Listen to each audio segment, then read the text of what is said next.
तुम अपनी मेहंदी छोड़ के मेरी बातें सुनने आ गई? बस मेहंदी ही तो थी। मगर तूने ऐसे क्या गंद किया कि बीच में ही छोड़ दी? नाकारा लड़का अगर 2 महीने में सरकारी नौकरी ना ले आए तो लड़की की शादी कहीं और कर दी जाएगी। रंजन और तितली बहुत मोहब्बत करते थे। घर से भाग गए थे शादी करने, मगर रास्ते में पुलिस ने पकड़ लिया। पुलिस ने दोनों के घरवालों को बुलाया और पूछताछ शुरू कर दी। तितली के अब्बा बोले, रंजन कुछ करता धरता नहीं, बेरोजगार लड़के से कैसे निकाह करेंगे? रंजन ने कहा, मुझे 2 साल दो। मगर अब्बा ने 2 महीने की डेडलाइन रख दी। रंजन ने हामी भर दी। अब सीन ये था, रंजन के पास पैसे नहीं थे, घरवालों के पास भी कुछ नहीं। तितली ने अपनी मां का सोने का हार गिरवी रखा और 2 लाख रुपए का इंतजाम किया। रंजन ने वो पैसे एक आदमी, भगवान दास को दिए, जिसने बोला था, सरकारी नौकरी दिला दूंगा। कुछ दिन में रिजल्ट आने वाला था।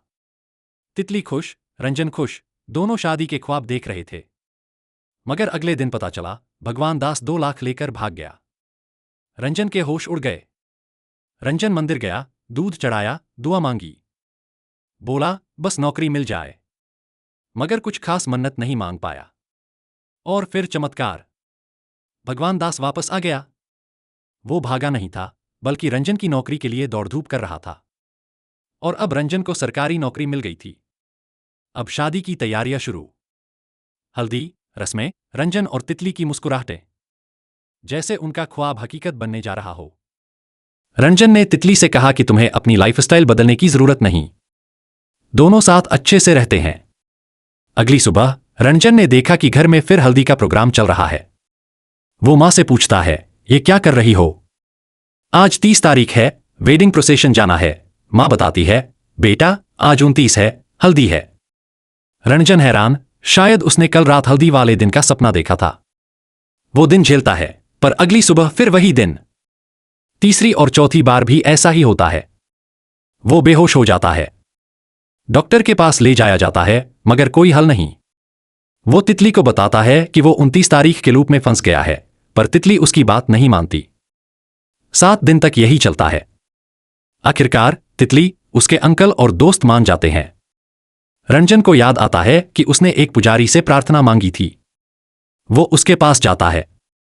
पुजारी कहता है, तुमने कोई अच्छा काम नहीं किया। गाय कौवे को खिलाओ, भूखे को खाना दो। रंजन सब करता है, मगर लूप नहीं टूटता। पुजारी फिर कहता है, किसी को दुख दिया होगा, माफी मांगो।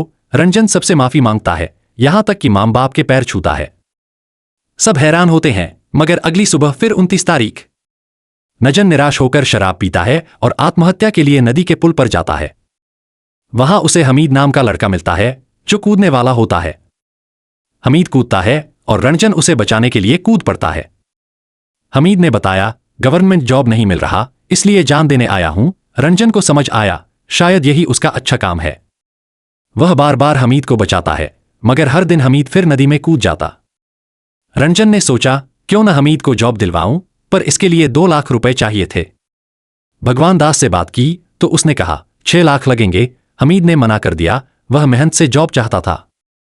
भगवान दास ने सुझाव दिया, अपनी नौकरी हमीद को दे दो। रंजन ने तितली से कहा, मगर वह चिल्लाई, अगर तुमने जॉब छोड़ दी तो शादी नहीं हो पाएगी। हमीद ने अपनी कहानी बताई, मेरे गांव में पानी की किल्लत है। मैं पढ़कर जॉब पाना चाहता था ताकि गांव की मदद कर सकूं। रंजन कांप गया, उसे पता चला कि उसकी पुलिस की जॉब असल में हमीद की थी। अगली सुबह 29 तारीख नहीं, 30 तारीख थी। रंजन ने चुपके से हमीद को जॉब दे दी। वेडिंग प्रोसेशन में सबको पता चला तो गुस्सा हो गए। भगवान दास आए और बोले, मैंने आज तक किसी को अपनी नौकरी दूसरे को देते नहीं देखा। रंजन मूर्ख नहीं, महान इंसान है। सबका दिल पिघला, शादी हुई।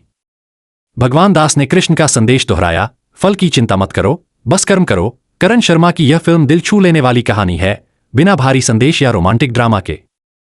ये फिल्म हर उम्र के लोगों को पसंद आएगी। राजकुमार राव और वामिका गब्बी की लव केमिस्ट्री, प्यारा ह्यूमर और दिल छू लेने वाले डायलॉग्स इसकी खासियत हैं। कॉमेडी जबरदस्त नहीं, बिल्कुल नेचुरल है, हंसी खुद ब खुद निकल आती है। कहानी की डायरेक्शन, एक्टिंग, एडिटिंग, सिनेमैटोग्राफी सब बेहतरीन। करण शर्मा की स्क्रिप्ट में सोशल ट्रूथ और फैमिली रिलेशंस इतने रियल लगते हैं कि लगता है ये हमारी ही कहानी है। अगर एक्शन फिल्में पसंद हैं तो सोनू सूद की फतेह और अक्षय कुमार की स्काई फोर्स जरूर देखें। हिस्टोरिकल फिल्मों के शौकीन हैं तो छावा न मिस करें। ये फिल्म नहीं, भारत की सच्चाई है। चैनल पर ये सभी कहानियां अपलोड हैं। नई फिल्मों की रिव्यूज मिस न करने के लिए अभी सब्सक्राइब करें। फिर मिलेंगे एक नई कहानी के साथ। तब तक के लिए शुक्रिया।